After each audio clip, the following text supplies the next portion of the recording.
నమస్తే అందరికీ తొలి ఏకాదశి శుభాకాంక్షలు. తెలంగాణ సైడ్ అయితే ఏకాదశి అప్పుడైతే పెద్దెవరికైతే కోడి పిల్లని మొక్కాలంటే పిల్లని ఇచ్చుకుంటారు అన్నట్టు. ఇది పెద్దెవరంటే దుర్గమ్మ అన్నట్టు.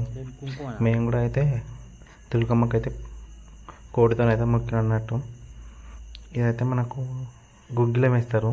మన పొయ్యి ఉంటుంది కదా, పొయ్యిలో నిప్పులు ఉంటాయి కదా, నిప్పులతో అయితే గుగ్గిలం వేస్తారు. గుగ్గిలం అయితే స్మెల్ అయితే బాగా వస్తుంది. పెద్దవరకు ఏంటంటే గుగ్గిలం వేస్తే మంచిదట, చాలా ఇష్టం అట.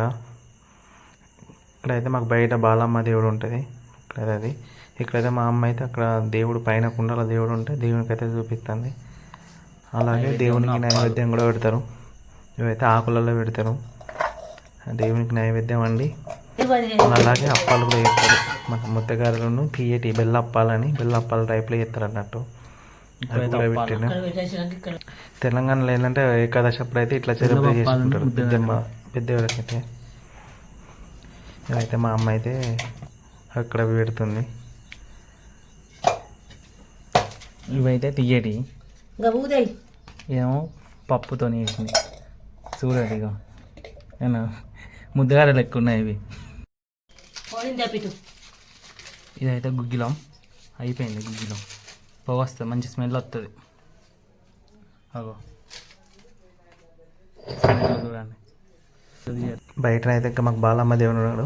బయట దేవుని కూడా పెట్టింది. దేవుని పెట్టినది కొబ్బరికాయ కొట్టింది. కొబ్బరికాయ కొట్టినాక నేనైతే దేవుని మొక్కుకున్నా. ఎందుకంటే ఇంట్లో ఉన్న అందరైతే మొక్కుకోవాలి దేవునికి. కళ్ళార ఇచ్చి ఇట్లా చక్కెర పానకం నీళ్ళు అలా ఇచ్చి అయితే దేవుని అయితే మొక్కున్నాం. నెక్స్ట్ అయితే ఇక కోడిని వేయాలి.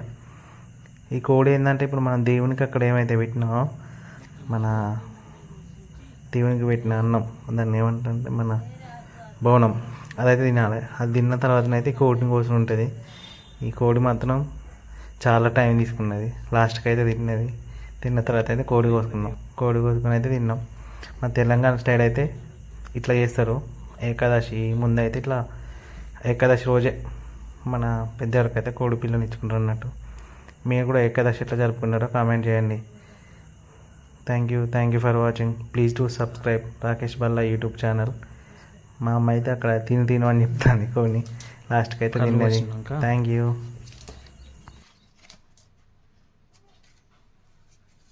ముత్తు కొరకు